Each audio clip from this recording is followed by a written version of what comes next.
판사 어디 갔어?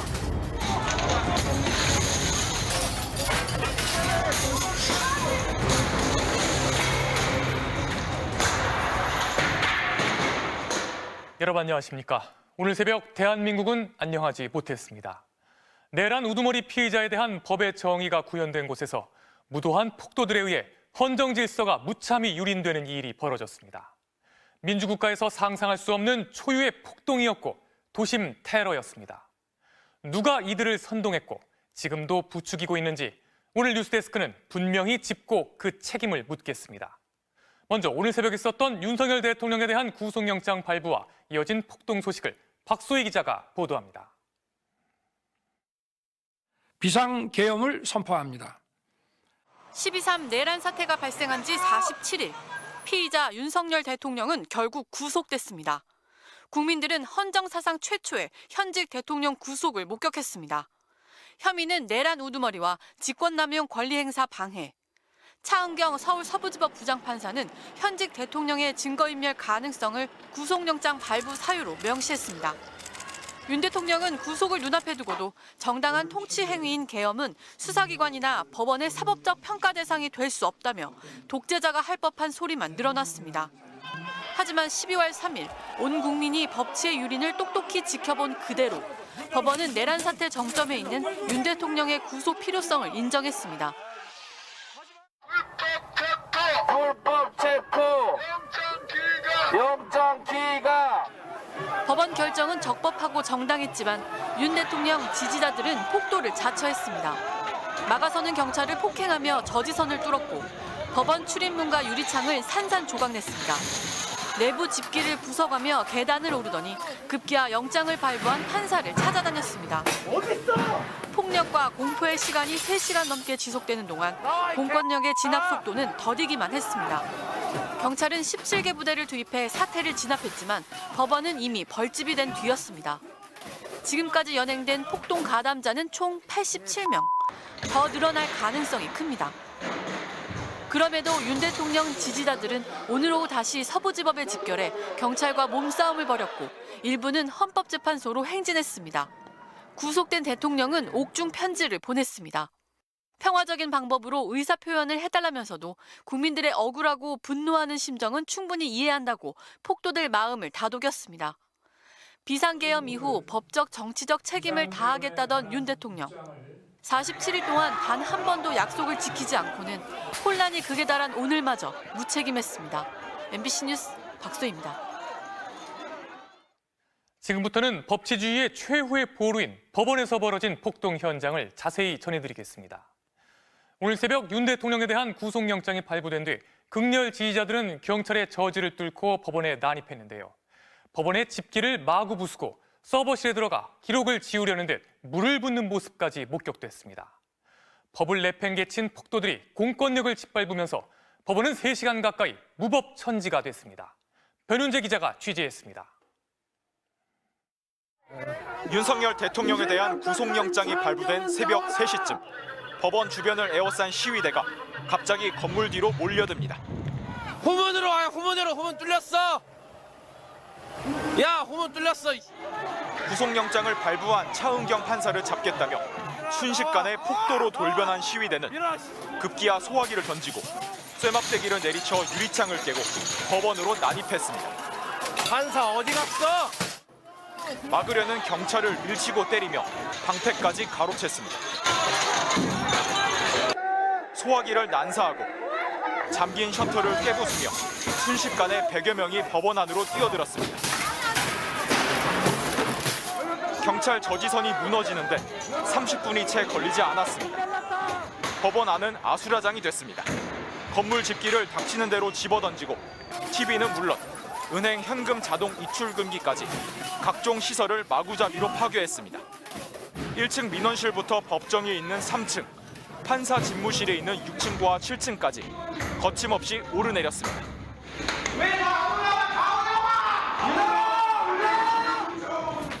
법원 서버실에 들어가 기록을 지우려는 듯 물을 붓는 모습까지 포착됐습니다. 경찰은 기동대를 투입해 진압에 나섰지만 법도, 질서도 없는 시위대는 타일을 던지고 오토바이로 바리케이드를 세우며 저항했습니다. 그렇게 3시간 가까이 법을 집행하는 법원이 폭도들의 손에 넘어갔습니다. 경찰은 이렇게 기동대 버스로 법원 청사를 에워싸며 현장을 통제하고 있습니다. 법원 청사 건물은 이렇게 유리창이 파손된 상태로 남아 있습니다. 경찰은 기동대를 추가 배치해 시위대의 접근을 차단하고 있지만 윤 대통령 지지자 일부가 낮 한때 법원 주변으로 몰려드는 등 폭동에 대한 우려는 지금도 계속되고 있습니다. MBC 뉴스 표현재입니다. 폭도들은 특히 구속영장을 발부한 판사를 노골적으로 겨냥하고 위협했습니다. 담당 판사를 찾겠다며 법원 경내를 뒤지고 7층에 있는 집무실까지 부수며 쳐들어갔습니다. 판사 집무실이 파헤쳐지면서 각종 수사 기록과 판사들의 개인정보까지 무차별 노출됐습니다. 장유진 기자가 보도합니다. 법원을 에워싼 시위대 사이에서 현직 판사를 향한 위협이 쏟아집니다.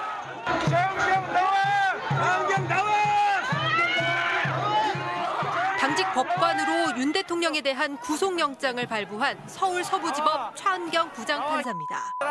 법원의 적법한 영장 발부를 믿을 수 없다며 유리창을 깨고 문을 부수며 난입한 뒤엔 협박의 수위가 더욱 거칠어졌습니다. 나와.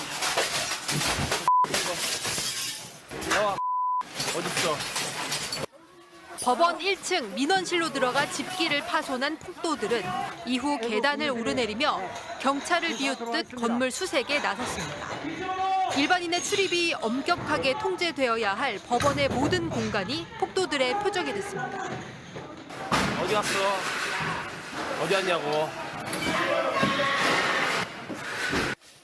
현직 판사를 노골적으로 노리고 법원을 뒤진 폭도들은 영장 실질 심사가 열린 3층은 물론 판사들의 집무실이 있는 7층까지 거침없이 들이닥쳤습니다. 어디 있어요? 저 5층까지 올라가. 6층까지 올라가. 잠금 장치를 부수고 집무실을 파헤치면서 각종 사건 수사 기록은 물론 판사들의 개인정보까지 고스란히 노출됐습니다. 수사를 거부하는 내란죄의 피의자를 위해 사법부를 테러 대상으로 삼은 셈입니다.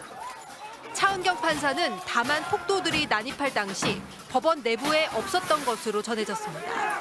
차 판사는 경찰의 신변 보호를 요청했고 경찰은 내일 출근부터 보호 조치에 들어가기로 했습니다. 인터넷에는 지금도 차은경 판사를 노리고 주소 등 개인정보를 찾는다는 협박글이 끊임없이 올라오고 있습니다. 이번 폭력행위의 목적이 결국엔 예정된 구속적부 심사에 어떤 신부로든 영향을 미치려는 의도로 보이거든요. 특정 개인 판사의 성명까지 부르면서 위해를 가하려고 했다는 점에서 특히 우려스럽습니다. 결국 법원을 겨냥한 폭도들이 일말의 효능감도 갖지 못하도록 무관용 원칙에 따라 엄벌해야 한다는 게 전문가들의 지적입니다. MBC 뉴스 장유진입니다. 폭도들은 판사뿐 아니라 MBC 등 언론사 취재진과 일반 시민들까지 무차별적으로 폭행했습니다. 공수처 수사관은 차량이 부서진 채 위협을 당했습니다. 심지어 폭도들이 법원 주변을 통제하고 검문 검색까지 하는 상상할 수 없는 일까지 서울 도심 한복판에서 일어났습니다. 김세용 기자가 보도합니다. 폭도로 돌변한 시위대가 법원에 난입한 직후 법원 주변을 취재하던 MBC 취재진을 몇몇 시위대가 에워쌉니다. 촬영을 막고 급기야 카메라 등 장비를 빼앗으려고 했습니다. 카메라 뺐어. 취재진을 밀치고 바닥에 넘어뜨리고 발로 짓밟기까지 했습니다. 사법부에 이어 언론도 공격 대상이 된 겁니다.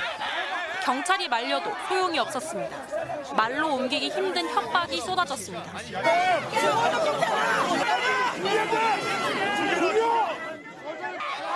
MBC뿐 아니라 방송사 등 대부분의 언론을 표적 삼았습니다. 스스로 자경단이라도 된 듯 자신들이 점거한 법원 주변을 통제하고 신분증을 요구하는 초유의 일이 벌어졌습니다. 주변을 지나던 시민이 시위대에 둘러싸여 집단 폭행을 당하기도 했습니다. 수사기관도 예외가 아니었습니다.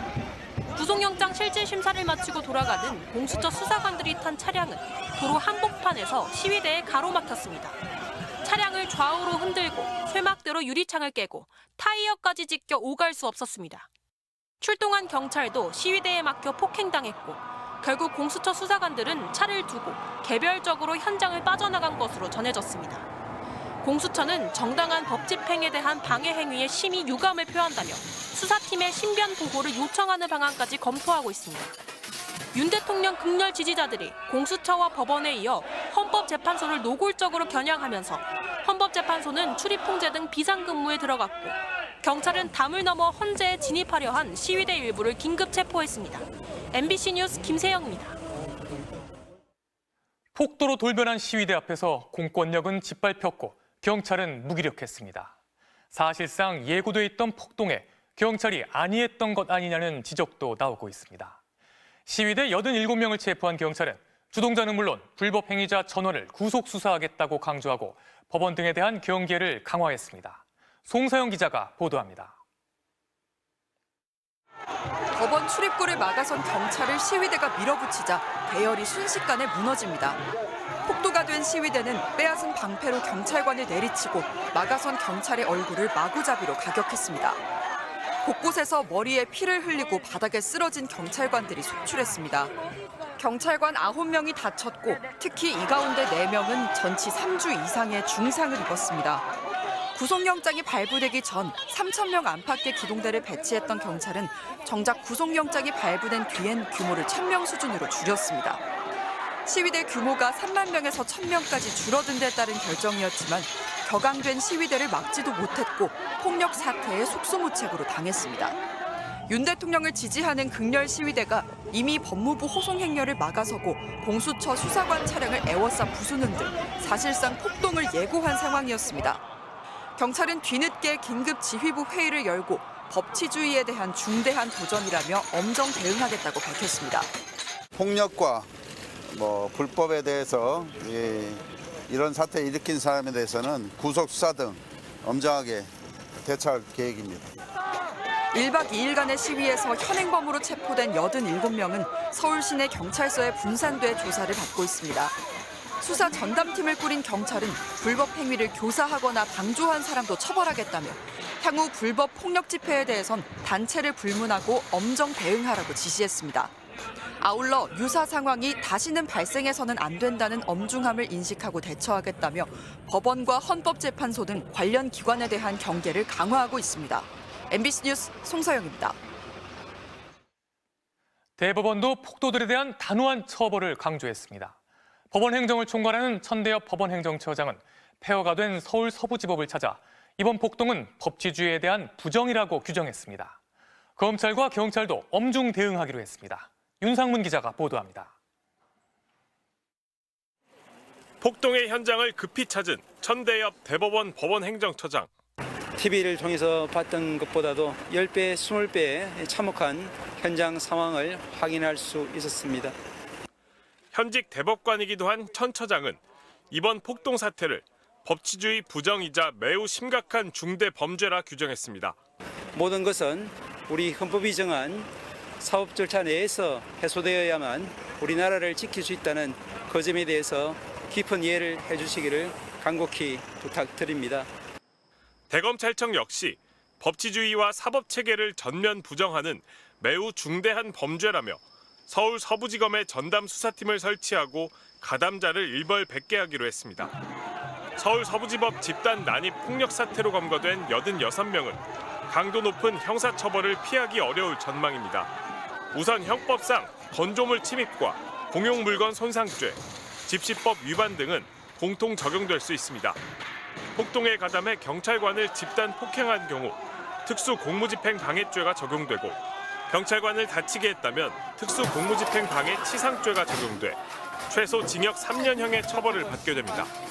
이번 폭동을 법정형이 최대 징역 10년인 소유죄로 처벌해야 한다는 주장도 제기됩니다. 다중의 위력을 발휘해가지고 폭행 또는 협박으로 일정 곳의 평온을 해치는 범죄를 소유죄라고 하고요. 소유죄에 당연히 해당될 수가 있습니다. 특히 헌법기관 법원에 대한 초유의 집단 공격이라는 점에서 국헌 문란 목적의 폭동, 즉 내란죄 적용까지 검토해야 한다는 의견도 나옵니다. 헌법기관인 그 법원의 권능에 대한 저지 활동이기 때문에 국헌문란의 폭동에 해당할 수 있다라고 생각이 들고 그게 바로 내란이죠. 검찰과 경찰은 이번 사태 관련자 전원을 구속 수사할 방침인데 구속영장 신청은 징역형 선고를 염두에 둔 것이기 때문에 선처 가능성은 작을 것으로 보입니다. 조희대 대법원장은 긴급 대법관 회의를 소집해 법원 기능을 정상화하고 재발 방지 등 법치주의를 복원하기 위한 대책을 논의할 예정입니다. MBC 뉴스 윤상문입니다. 그럼 윤 대통령 지지자들이 몰린 헌법재판소 앞 상황 살펴보겠습니다. 조금 전 MBC 취재진이 촬영한 영상인데요. 경찰 비공식 추산 700명가량이 서울 서부지방법원에 이어 지금은 헌법재판소 앞에서 신고되지 않은 집회를 이어가고 있습니다. 한때 격앙된 시위대가 경찰과 몸싸움을 벌이고 일부는 헌법재판소 담을 넘어 진입을 시도하다 체포되기도 했는데요. 경찰 기동대 15개 부대 900여 명을 투입했고 경찰 버스로 차벽을 세워 안국역 일대를 통제하고 있습니다. 경찰은 잦은 해산을 권고하면서 헌법재판소에 대한 경계를 강화하고 있는 상황입니다.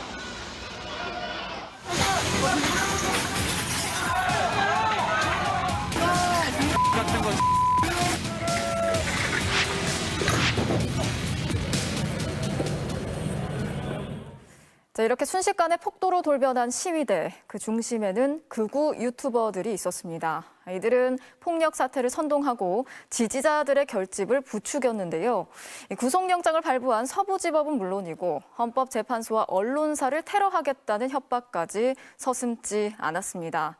특히 전광훈 씨는 국민 저항권이 시작됐다.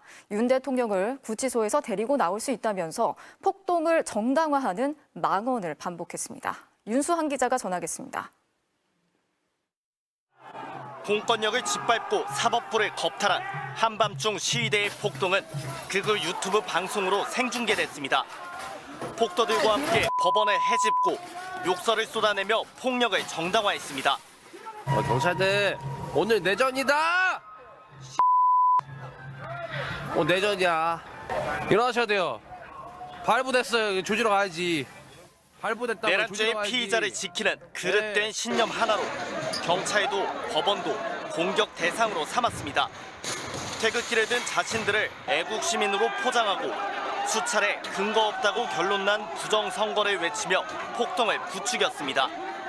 현행범으로 체포된 피의자를 애국자로 부르고 경찰이 시민을 때렸다는 가짜 뉴스도 서슴지 않았습니다. 이 애국자들, 이 2030 힘없는 애국자들, 힘없는 2040 잡아다가 뭐 하는 겁니까 지금? 그 현장에 보면은 또 시민들이 경찰에 의해서 말하자면은 해산되는 과정에서 폭력 행위, 폭행을 당했다. 구속영장을 발부한 법원에 이어 탄핵 심판이 진행 중인 헌법재판소까지 테러하겠다는 예고도 거침없이 퍼졌습니다. 우리가 무슨 연장을 들고 가더라도 그때는 제가 지금 서부지방법원에 같은 이런 폭력보다도 더한 거로 나라를 살릴 만한 그런 것으로 제가 하도록 하겠습니다. 극렬 지지자들의 폭력에 말 그대로 면죄부를 주는 이는 사랑제일교회 전광훈 목사입니다. 말로는 폭력을 쓰지 말라면서도 폭행을 정당화해주고 내란에 동조하고 있습니다. 국민 저항권이 이게 이제 시작이 됐기 때문에 윤석열 대통령도요 구치소에서 우리가 데리고 나올 수도 있어요. 이승만 독재 정권에 항거한 4.19 민주화운동의 정신이 담긴 저항권을 테러를 옹호하는 데 갖다 붙인 궤변입니다. 깨어난 젊은이들이 안으로 다 들어갔어, 법원 안으로. 국민 저항권밖에 없어. 일부 지지자들이 이른바 저항권의 빌미로 폭력 수위를 높여가자 이호영 경찰청장 직무대행은 극우 유튜버의 선동과 배후 가능성에 대해서도 충분히 수사하겠다고 경고했습니다. MBC 뉴스 윤수환입니다. 이번 폭동 사태에 대해서 정치권도 강하게 비판했습니다. 야당은 2차 내란의 현실화다, 사법부에 대한 폭동이라고 규정했고요. 여당 역시 폭력은 도움이 안 된다, 윤 대통령을 위한 일이 아니라면서 자제를 부탁했습니다. 김지인 기자가 취재했습니다. 윤석열 대통령 지지자들이 서울 서부지방법원에 난입해 폭력 사태를 일으킨 데 대해 더불어민주당은 2차 내란의 현실화라며 이를 사법부에 대한 폭동으로 규정했습니다. 사법체계를 파괴하는 민주공화국의 기본적 질서를 파괴하는 행위입니다. 어떤 이유로도 용납할 수 없는 행위. 내란 동조 세력에 대한 단호한 법 집행을 촉구하며 윤석열 대통령이 계속 헌법과 사법 시스템을 부정한 것이 이 사태의 원인을 제공했다고 날을 세웠습니다. 조국혁신당은 폭도의 사법부 침탈이자 제2의 내란이라며 전원 구속 수사를 주장했고 개혁신당도 민주화 법치에 대한 중대 도발이라고 비판했습니다. 만일 이들이 앞으로 발 뻗고 편하게 잠을 잔다면 대한민국에는 법보다 주먹, 쇠파이프가 앞설 것입니다. 국민의힘도 폭력 행위에 대해서는 거리를 뒀습니다. 폭력은 안 된다면서 지지자들에게 자제를 호소한 겁니다. 이런 불법 폭력 행위는 그 어느 누구에도 도움이 되지 않습니다. 대통령을 위하는 일도 아닙니다. 시민 여러분들께서 자제해 주실 것을 간곡히 요청드립니다. 합법적 테두리 안에서 의견을 내야 시민의 공감을 얻을 수 있다고도 말했습니다. 다만 현직 대통령의 구속을 두곤 이재명 대표를 겨냥하며 야당 대표에게도 똑같은 잣대가 적용돼야 한다고 주장했는데 민주당은 야당 대표가 수사기관과 재판 출석, 구속영장 실질심사 출석에 불응한 적이 있느냐며 논리적이지도 않고 비겁하다고 반발했습니다. 우원식 국회의장은 법원 공격은 무장군인의 국회 침탈과 다를 바 없는 중대 범죄라며 우려스럽고 참담하다는 입장을 내놨습니다. MBC 뉴스 김지인입니다. 네, 이렇게 여당이 공식적으로는 이번 사태와 거리를 두는 듯 보이지만 사실 오늘 새벽 폭도들이 난동을 부린 바로 그 자리에 여당 의원이 있었습니다. 바로 국민의힘 윤상현 의원인데요. 윤 의원은 담장을 넘다가 체포된 이들에게 곧 훈방이 될 거라면서 안심을 시켰고 그 이후 시위대가 폭동을 일으켰습니다. 지윤수 기자가 취재했습니다. 영장심사가 한창인 시각 국민의힘 윤상현 의원이 법원 앞에 나타났습니다. 윤 의원은 애국 시민들에게 감사드린다면서 담을 넘어 법원 내부로 침입한 사람들을 언급했습니다. 17명의 젊은이들이 또 담장을 넘다가 또 유치장에 있다. 그래서 또 관계자하고 얘기를 했고요. 아마 곧 혼방이 될 것이다. 이렇게 보고 있습니다. 윤 의원의 발언은 우파 성향의 인터넷 커뮤니티를 통해 실시간으로 전파됐습니다. 윤 의원님이 경찰서장과 통화했다. 체포됐는데 윤 의원이 전화로 다 잘 될 거다. 아무 걱정 말라 했다. 체포되면 윤 의원에게 연락하라는 글이 쏟아졌습니다. 이후 영장이 발부되자 순식간에 시위대는 법원으로 몰려들어갔습니다. 사상 초유의 폭동으로 법원 내부가 초토화됐지만 윤상현 의원 측은 월담으로 연행된 청년 도움에 답한 것이라며 이후 기물 파손과 침입을 언급한 건 아니라고 주장했습니다. 국민의힘 지도부 역시 선동이 아니라면서 윤 의원을 두둔하고 나섰습니다. 폭력 사태 관련해가지고 국민의힘이 좀 선동한 결과다라는 지적이 있는데 좀 어떤 입장이세요? 누가 선동했죠? 왜 그렇게 근거 없는 말씀을 하시죠? 그러면서 폭력 책임을 시위대에 일방적으로 물을 수 없다며 경찰 탓을 했습니다. 바리케이트를 쳐서 폭력을 막으려는 시민을 방패로 내리찍고 명찰 없는 경찰이 현장에 다수 나선 모습을 납득하기 어렵습니다. 국민의힘은 앞서 김민전 의원이 청년 백골단을 국회로 끌어들였을 때도 의원 40여 명이 관저 앞을 찾아 영장 집행을 막아설 때도 당내 다양한 스펙트럼이 있다며 이들의 행동을 묵인해왔습니다. 민주당은 윤상현 의원의 발언은 습격하라는 명령과 다름없다며 습격, 폭동의 도화선으로 작용했을 수 있다고 강하게 비판했습니다. MBC 뉴스 지은수입니다. 윤석열에게 있습니다. 이번 폭동 사태가 일어난 데는 윤석열 대통령의 책임도 빼놓을 수 없습니다. 이번 사태에 대해서 윤 대통령은 억울하고 분노하는 심정을 이해한다면서 평화적으로 의사표현을 해달라 이렇게 당부를 했다고 하는데요. 그동안 윤 대통령은 고비고비마다 자신의 극렬 지지자들을 선동하면서 사실상 이런 불법 행위를 부추겨왔습니다. 강현석 기자의 보도 보시겠습니다. 사상 초유의 폭동 사태 반나절 만에 윤석열 대통령이 입장을 내놨습니다. 놀라며 안타까워했다. 물리적인 방법으로 해결하려는 것은 국가적으로는 물론 개인에게도 큰 상처가 될 수 있다고 했습니다. 헌법기관인 법원에 테러를 가하고 폭동을 일으켰는데도 이걸 해결하려던 것이라며 사실상 두둔한 겁니다. 그러면서 난동을 부린 시위대를 향해 억울하고 분노하는 심정은 충분히 이해하나 평화적인 방법으로 의사를 표현해 줄 것을 당부했다고 전했습니다. 폭력을 자제하라고 말한 것처럼 보이지만 윤 대통령은 그동안 극렬 지지자들의 과격 행동을 부추겨왔습니다. 1차 체포영장 발부 이튿날인 지난 1일에는 관저 앞 시위대를 향해 생중계 유튜브를 통해 애쓰시는 모습을 보고 있다며 함께 나라를 지키기 위해 끝까지 싸우겠다고 했습니다. 지금은 전쟁입니다, 여러분. 이 제재 전쟁, 대한민국을 바로 세우는 이 전쟁에 여러분이 전사입니다. 경호처를 방패막이 삼아 체포영장 집행에 불응해 놓고는 법이 무너졌다는 궤변을 늘어놓기도 했습니다. 안타깝게도 이 나라에는 법이 모두 무너졌습니다. 지지자들을 향해 법치주의를 무너뜨리라며 사실상 지시를 내린 겁니다. 대통령실 역시 이런 무법 행보에 보조를 맞췄습니다. 윤 대통령의 구속영장이 발부된 뒤 정진석 비서실장은 수석 비서관 회의를 열었지만 사법부의 공정성을 문제 삼았을 뿐 폭동 사태에 대한 언급은 한마디도 없었습니다. 오히려 헌정문란 목적의 폭동인지 헌정문란을 멈춰 세우기 위한 비상조치인지 결국은 국민이 판단하게 될 것이라며 폭동을 두둔한 듯한 글을 SNS에 올렸습니다. 정 실장은 폭동에 대한 언급을 왜 하지 않았는지 묻자 알아서 판단하라는 답변을 보내왔습니다. MBC 뉴스 강현섭입니다. 사법기관이 침탈당하는 초유의 사태가 벌어졌지만 최상목 대통령 권한대행은 8시간이 지나서야 입장을 내놨습니다.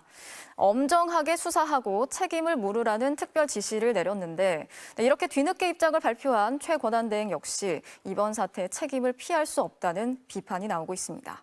홍희표 기자가 전하겠습니다.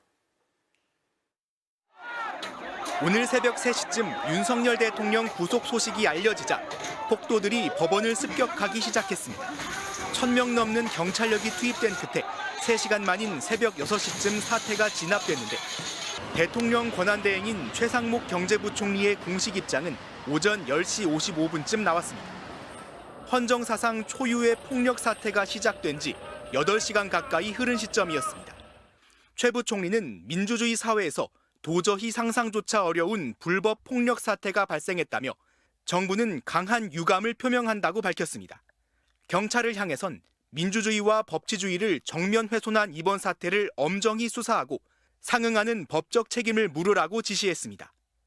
이보다 먼저 경찰 지휘부가 긴급 회의를 거쳐 불법 행위자 전원을 구속 수사하겠다고 공언한 상황에서 대통령 권한대행의 특별 지시사항은 한 발 늦게 발표된 겁니다.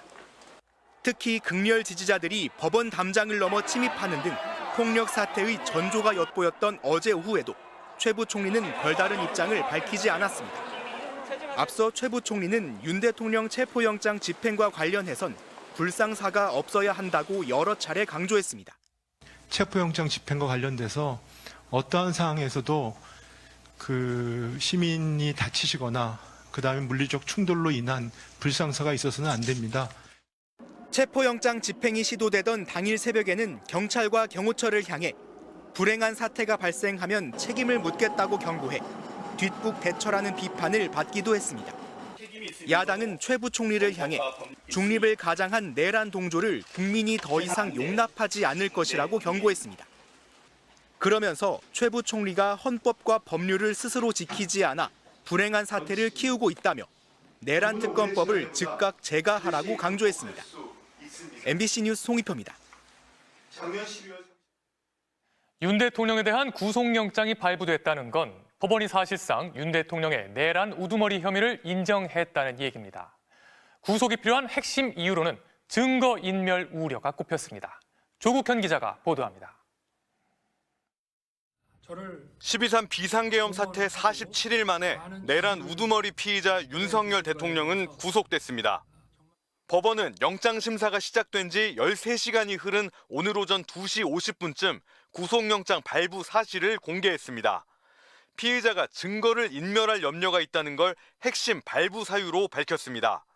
윤 대통령은 김용현 전 국방장관 등과 공모해 지난달 3일 위헌 위법한 비상계엄을 선포하고 국헌 문란을 목적으로 폭동을 일으킨 내란 우두머리 혐의 등을 받습니다. 구체적인 혐의는 국회 정치활동까지 금지한 불법적 계엄 포고령 선포, 군경을 동원한 국회 봉쇄, 비상계엄 해제 의결 방해, 주요 정치인과 중앙선관위 직원 체포 구금 시도 등입니다. 윤 대통령은 어제 법정에 나와 비상계엄 선포 이유 등을 설명했지만 법원은 내란 혐의가 소명된다고 판단했습니다. 내란 우두머리 혐의는 최대 사형에 처할 수 있는 중범죄입니다. 그만큼 범죄의 중대성이 크다는 점이 우선 영장 발부에 고려된 것으로 보입니다. 윤 대통령 지시를 받고 내란에 투입된 계엄군과 경찰 지휘부 등 10명이 앞서 구속 기소된 것도 법원 결정에 영향을 줬습니다. 법원은 윤 대통령이 비상계엄 전후 휴대전화를 교체하고 텔레그램을 탈퇴한 점 등에도 주목한 것으로 파악됐습니다. 이미 증거인멸 시도로 볼 수 있는 행위가 있었다는 점 등을 토대로 영장이 기각될 경우 향후 추가적인 증거인멸 시도 가능성이 농후하다는 공수처 주장을 받아들인 것으로 해석됩니다. 혐의 전체를 부인하며 수사에 비협조적인 태도로 일관한 점, 압수수색을 지속적으로 거부해온 점 등도 구속 이유로 꼽힙니다. MBC 뉴스 조국현입니다. 구속영장이 발부되면서 윤 대통령은 구치소 내 수용동으로 옮겨졌습니다. 현직 대통령으로는 최초로 머그샷을 찍었고 수용자 번호가 붙은 수형복으로 갈아입었습니다. 공수처가 변호인을 제외한 접견을 금지하면서 김건희 여사의 면회 가능성도 사라졌습니다. 김건휘 기자가 취재했습니다. 구속 피의자로 신분이 달라진 윤석열 대통령. 기존에 머물던 구인 피의자 대기실에서 나와 정식 입소 절차를 밟았습니다. 수용자 번호를 받고 해당 번호가 붙은 국방생 미결 수용자복으로 갈아입고 정밀 신체 검사도 진행됐습니다. 헌정사상 최초로 현직 대통령으로서 머그샷도 찍은 것으로 전해졌습니다. 신체 검사나 사진 촬영을 하지 않고 입고 갔던 정장을 갈아입지 않았던 나흘 전 체포 때와 달라진 점입니다. 윤 대통령은 수용동의 독방을 배정받은 것으로 알려졌습니다. 매트리스와 책상, TV, 세면대 등을 갖춘 독방의 크기는 보통 1에서 3평형 사이입니다. 윤 대통령의 독방 면적 역시 약 10제곱미터, 3평형 정도가 될 것으로 보입니다. 2017년 3월 구속돼 서울구치소에 수용됐던 박근혜 전 대통령이 비슷한 넓이의 독방을 썼고 이듬해 3월 서울 동부구치소에 수감된 이명박 전 대통령은 이보다 넓은 13.07제곱미터 독방에서 생활했습니다. 다만 윤 대통령은 현직 대통령 신분인 만큼 이보다 넓은 방을 받았을 수도 있습니다. 독거 수용자는 일반적으로 주 1회 온수 목욕, 하루 1시간 이내의 실외 운동을 할 수 있습니다. 구치소 측은 목욕과 실외 운동 시간을 조정해 다른 수용자들 동선과 겹치지 않게 조치할 것으로 보입니다. 윤 대통령은 대통령 경호처법에 따라 경호처의 경호는 계속 받습니다. 대신 4명 이내의 경호관이 수용동 외부 별도 건물에 대기할 뿐 근접 경호는 하지 않는 방식입니다. 서울구치소는 변호인 접견 외에 하루에 한 번의 면회를 허용합니다. 탄핵안 가결 이후 한남동 관저에 칩거 중인 김건희 여사의 면회 가능성도 제기됐지만 공수처는 변호인을 제외한 사람과의 접견을 금지하는 내용의 피의자 접견 등 금지 결정서를 서울구치소에 송부했습니다. 이로써 두 사람은 편지만 주고받을 수 있게 됐습니다. MBC 뉴스 김건희입니다. 서울구치소에 구속 수감된 윤 대통령은 오늘도 공수처의 소환 조사에 응하지 않았습니다. 이렇게 계속 조사에 응하지 않는다면 공수처가 방문 조사를 하거나 조사실로 강제 연행할 수밖에 없는데요. 지금 이 시각 서울구치소 앞 상황은 어떤지 알아보겠습니다. 이혜성 기자, 그곳에도 오늘 윤 대통령 지지자들이 모였죠? 네, 현재 윤석열 대통령을 지지하는 시위대는 150여 명 안팎으로 경찰은 파악하고 있습니다. 제가 아침부터 이곳을 지켜봤는데요. 오전에 10명, 많아야 20명이었는데 시간이 갈수록 인원이 늘어난 겁니다. 이들은 대통령 지지 손팻말을 들고 윤석열 대통령을 당장 석방하라고 외치고 있습니다. 구속영장이 발부되면서 시위대들의 행동도 더 격앙되고 거칠어지는 분위기입니다. 현장에 있는 취재진에게 다짜고짜 욕설을 하는가 하면 이를 만류하는 경찰 기동대에게도 한꺼번에 몰려들기도 했습니다. 경찰은 질서 유지와 충돌 예방을 위해 취재진과 지지자들 사이에 차벽과 바리케이드를 설치해둔 상태입니다. 오늘 윤 대통령을 옹호하는 집회와 시위는 대통령 영장이 발부된 서울 서부지법 앞, 정광훈 목사가 집회를 연 서울 광화문 앞, 또 헌법재판소 앞과 이곳까지 4곳에서 열렸는데요. 아침에 구치소 앞을 지키던 참가자들이 오후에 정광훈 목사 집회에 합류하러 가는 모습들도 볼 수 있었습니다. 윤석열 대통령은 오늘 공수처의 소환조사 통보에 응하지 않고 구치소에서 나오지 않았었는데요. 공수처는 이에 굴하지 않고 내일 오전 10시 출석을 오늘 중에 다시 통보하겠다고 밝혔습니다. 계속해서 출석하지 않을 경우 구치소 방문 조사나 조사실 강제 연행 등의 조치도 고려하는 것으로 전해졌습니다. 지금까지 서울 구치소 앞에서 MBC 뉴스 이혜선입니다. 윤 대통령 측은 영장심사에 출석하면서 법원에 잘못을 인정할 마지막 기회를 주려는 것이라는 황당한 주장을 폈습니다. 심사를 받는 피의자가 법원을 향해 기회를 주겠다는 상상을 뛰어넘는 오만한 태도를 보인 겁니다.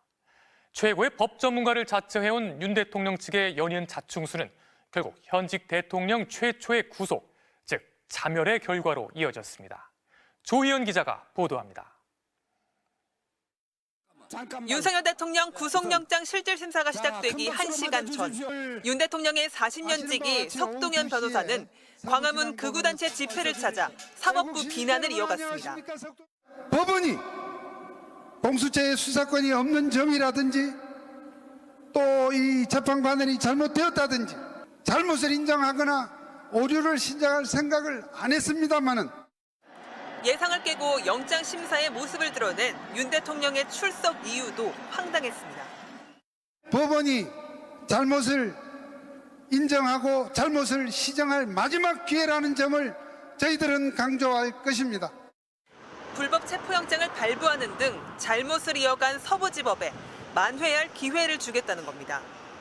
변호인단은 급기야 변호사 100명보다도 대통령의 한마디가 울림이 클 거라며 영장 기각을 낙관하기도 했습니다. 사실관계나 증거관계, 법리 문제에 대해서 성실하게 설명하고 답변을 하셨습니다. 오늘 당연히 우리 입장에서는 좋은 결과를 기대하고 있습니다. 구속을 목전에 두고도 사법부 위에 군림하려는 오만함은 결국 구속이라는 결과로 이어졌습니다. 체포 적부심을 서울중앙지법에 냈다 기각된 것을 비롯해 화려한 법기술로 사법 시스템을 농락하려다 오히려 제덫에 걸리는 사례만 쌓아나갔습니다. 윤 대통령 측은 구속영장이 발부된 뒤에도 법원 판단을 존중한다는 흔한 언급조차 내놓지 않았습니다. 오히려 계엄 선포 행위는 수사기관이나 법원의 사법적 평가 대상이 될 수 없다는 독재적 발언을 서슴지 않았습니다. 검찰총장까지 지낸 법 전문가의 연이은 사법부 무시 행태가 결국 현직 대통령 첫 구속이라는 결과로 이어진 자충수가 됐지만 윤 대통령은 끝까지 사법부를 무시했습니다. MBC 뉴스 조희원입니다. 미결 수용자 신분이 된 윤석열 대통령, 이제 구속기한이 만료되는 2월 5일을 전후로 재판에 넘겨질 전망입니다. 만약 구속 적부 심사도 청구를 하게 되면 기소 일정은 더 늦춰지겠죠. 늦어도 2월 중순부터는 형사재판과 탄핵심판을 동시에 받아야 할 것으로 보입니다. 구나영 기자가 앞으로의 수사 일정 정리했습니다. 엉터리 구속영장 발부라는 윤 대통령 측 주장에 공수처는 바로 유감을 표했습니다. 공수처는 윤 대통령이 구속 불복, 구제 등 사법 시스템 내 방법으로 해결하려는 노력 없이 법치를 부정하고 있다고 직격했습니다. 공수처는 어제 영장 심사 이후 벌어진 공수처 수사팀 차량 습격 사건에 대해선 강경 대응 방침을 재확인했습니다. 윤 대통령 구속에 성공한 공수처에게 남은 시간은 이제 약 일주일 정도입니다. 검사는 피의자를 열흘간 구속할 수 있고 법원이 허가하면 최장 20일까지 구속이 가능합니다. 공수처는 대통령 기소권이 없기 때문에 구속 만기 전 검찰에 사건을 넘겨야 하는데 앞서 두 기관은 열흘 정도씩 기간을 나누기로 잠정 합의한 바 있습니다. 결국 공수처는 이번 주 안에는 윤 대통령 조사를 마무리해야 한다는 뜻입니다. 윤 대통령의 구속 만기일은 체포 시점부터 따져야 해 다음 달 3일쯤이 될 걸로 보입니다. 다만 윤 대통령이 청구한 체포 적부 심사 기간은 구속 기간에 포함되지 않아 실제 구속 만기일은 2월 5일 전후가 될 전망입니다.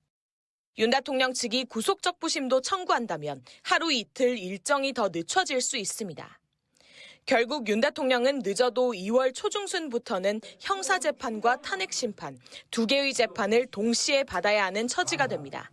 MBC 뉴스 구나연입니다. 자, 구나연 기자가 지금 공수처에 나가 있는데요. 바로 연결해서 좀 더 자세한 상황 들어보겠습니다. 자, 구 기자. 먼저 어제 5시간에 걸친 구속심사 도중에 영장판사가 윤 대통령에게 딱 한 가지 질문만 직접 했었다. 이런 소식이 들어왔죠. 어떤 건지 내용부터 좀 전해주시죠. 네, 어제 구속영장 심사에서 윤 대통령이 직접 받은 질문은 하나였던 것으로 알려졌는데요. 바로 비상입법기구라는 게 구체적으로 뭐냐, 계엄 선포 이후에 비상입법기구를 창설할 의도가 있었느냐는 질문이었습니다. 이 비상입법기구라는 건 12월 3일 계엄 선포 직전 열린 국무회의에서 윤 대통령이 최상목 당시 경제부총리에게 전달한 쪽지에 담긴 문구였습니다. 해당 쪽지에는 조속한 시일 내에 예비비를 확보하고 국회에 각종 자금을 끊으라는 내용이 적시돼 있었던 것으로 알려졌죠. 그러면서 비상입법기구 관련 예산을 마련하라는 지시도 있었는데요. 별도의 입법기구를 만들려는 사전 준비로 해석될 수 있는 중요한 내용입니다. 특히 어제 재판부가 이 문제를 콕 짚어 물은 건 내란죄가 목적이 입증돼야 처벌할 수 있는 범죄이기 때문으로 보입니다.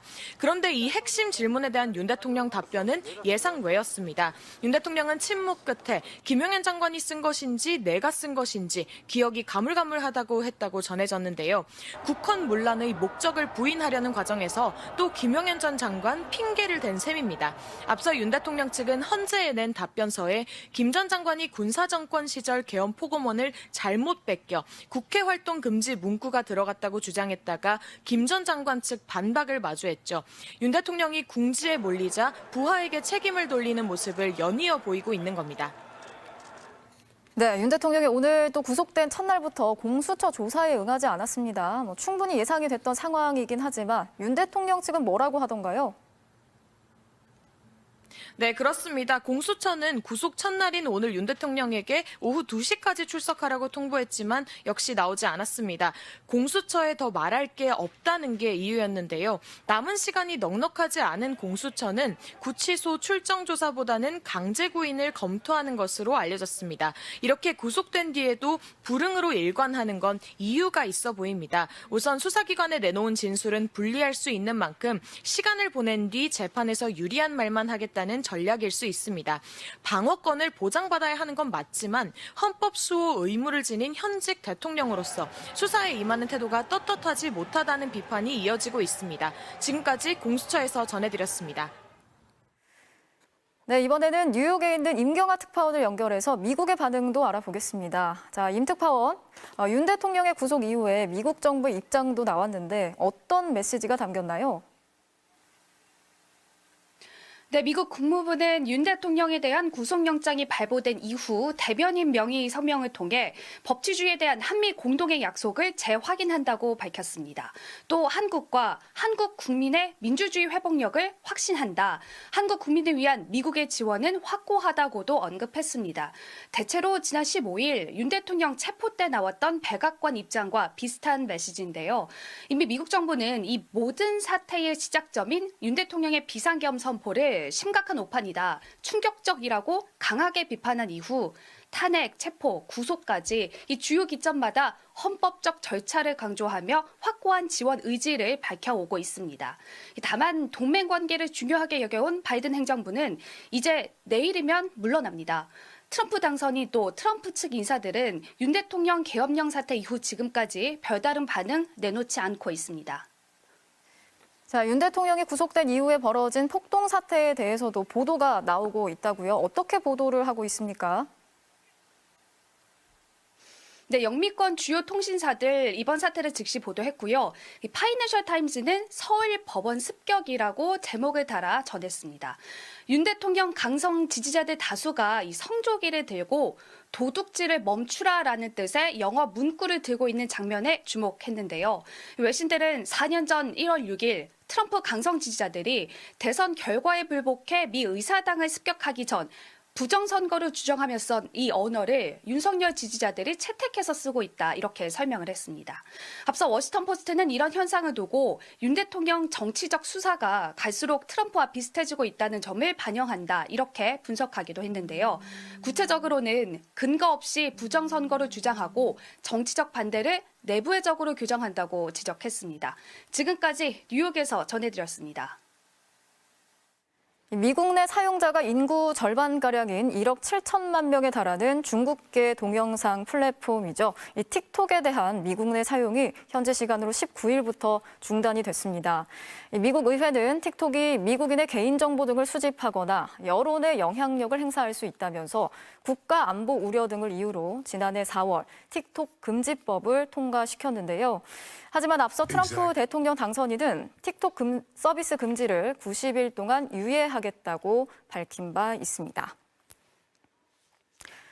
잠시 후 뉴스데스크에 이어서 방송되는 탐사기획 스트레이트에서는 헌정사상 처음으로 현직 대통령이 체포가 되고 구속되기까지의 과정과 사법부 습격 사태를 취재했습니다. 또 대통령의 체포를 저지하라는 지시를 거부했던 경호처 직원들의 고뇌를 통해서 부당한 지시에 대한 항명의 의미를 조명할 예정입니다. 네, 오늘 새벽 윤 대통령에 대한 구속영장 발부 과정에서 MBC 기자를 포함한 취재진들이 폭도들에게 집단으로 폭행을 당하고 취재 장비까지 탈취당하는 일이 벌어졌습니다. 네, 이 같은 폭력 사태, 헌법 가치인 언론 자유를 유린한 폭거인데요. MBC는 정부 당국의 강력한 조치를 촉구하며 앞으로도 공영방송 본연의 역할을 다할 것을 약속드리겠습니다.